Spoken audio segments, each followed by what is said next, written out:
I'm Mary Beth Fair, a freshman undergraduate at the University of Notre Dame, and today I will be speaking to you about Instagram. Raise your hand if you have an Instagram account. Thank you. As you can see, Instagram is a photo sharing app with many users.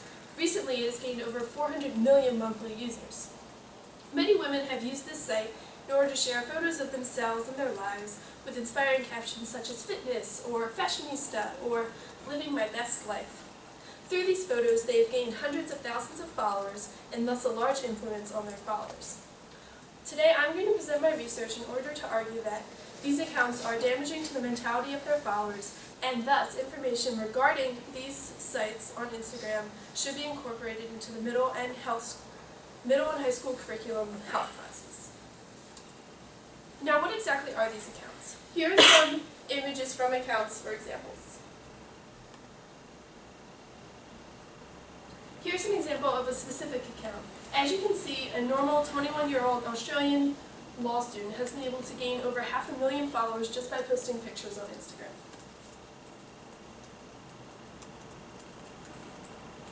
Not everyone agrees that these accounts are damaging. Some people think that if they are able to use their images to inspire others and positively impact their lives, then how could that be a bad thing? And they're right. If they're able to inspire others to achieve their fitness goals, then this is really good. Unfortunately, more often than not, this is not the case, and constantly viewing these photos is damaging to the mentality of their followers. One reason these photos are so damaging is because of the idea of comparison. Users view these images and compare them to their own lives, and thus feel insufficient. One example was a story shared by Vogue writer Carly Sciortino. She shared that one time she was on a paddleboarding date around a lake in LA when she unconsciously just opened Instagram on her phone. It was during the Cannes Film Festival, and she was presented with pictures of her friends and celebrities at the award show. This was her reaction. Suddenly her date, which was going fine, seemed less enjoyable and less sufficient with comparison to the glamorous and exciting day of her friends and celebrities. This shows the idea that, by comparison, Instagram is damaging to the mentality of their followers. Another reason that comparison is damaging to the mentality of people who are following others on Instagram is because of the highlight reel idea. Though the women who run these accounts may go through just as normal as a life of their followers, waking up in the morning, going to school, going to Chipotle, doing hours of homework, going back to bed, they're not going to post all of this online. They're only going to post the best parts of their day. So, to some of their followers, they may believe that they're only experiencing the good points and not the bad points. Their followers who know the bad points of their own lives may feel insufficient again or disillusioned because they know that they're doing all the hours of homework, but these perfect women aren't. A study conducted at the University of Amsterdam showed that higher Facebook use, which is a social media site similar to Instagram, was related to a greater degree of negative social comparison, which also led to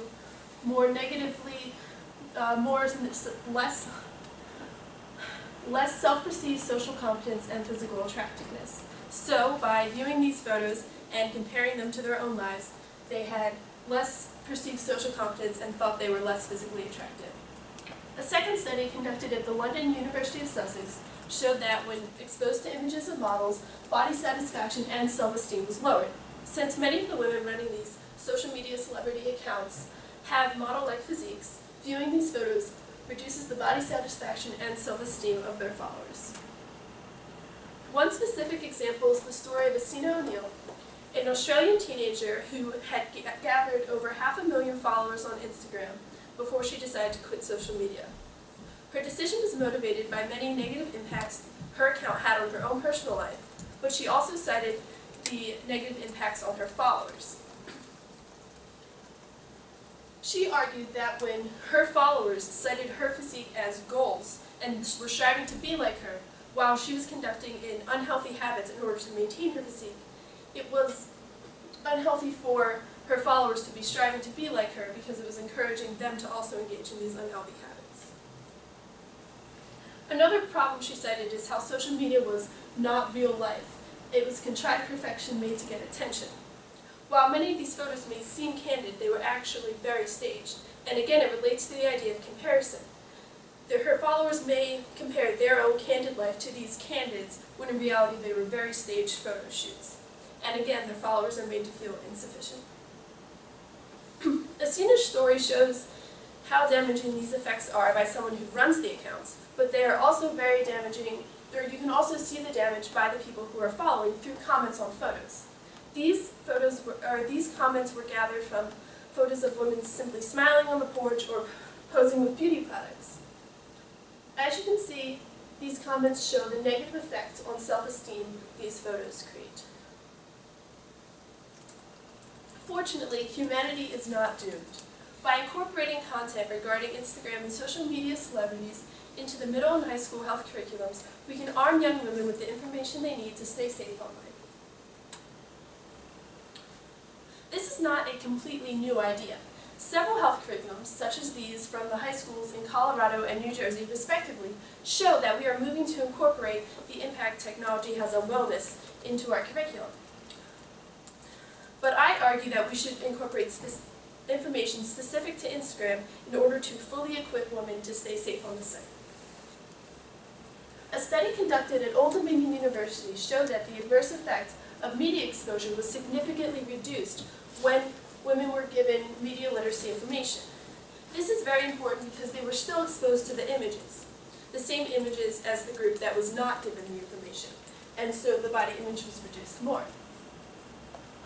So this means that even if the students go home and do not change their following habits at all, even being exposed to the media literacy information in health class will still prevent them from getting a reduction in self-esteem. Incorporating content regarding Instagram into the health curriculum would be very easy. The Old Dominion University study showed a simple video about media literacy information. Dove Self-Esteem programs suggest opening up a conversation with these women about how the photos makes them feel and how some of these images point to stereotypes and reflect on their own lives in order to create a sense of empowered awareness. Through simple discussion, pinpointing images, and watching videos, content regarding Instagram and social media celebrities can be easily incorporated into the middle and high school health curriculums, empowering women to stay safe online. Thank you.